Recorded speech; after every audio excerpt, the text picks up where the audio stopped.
when you look back at the 9/11 report, and when you look back at the history of what actually happened, what we can prove, right? Not what we can speculate on, but what are at least the commonly agreed facts. It's very clear to me, as someone who worked in the intelligence community, not during this period, of course, I was too young, but very shortly thereafter, that these attacks could have been prevented. And in fact, the government says this too. But the government goes, the reason that these attacks happened, the reason that they weren't prevented, is what they call stovepiping, right? There was not enough sharing. They needed to break down the walls and the restrictions that were chaining these poor patriots at the NSA and the CIA and the FBI from all working on the same team.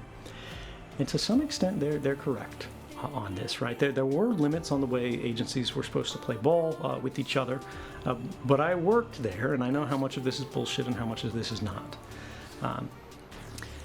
Those are procedural and policy limits, in some cases legal limits, on what can be shared without following a process, without doing this, that, or the other, without basically asking for permission, without getting a sign-off, or anything like that.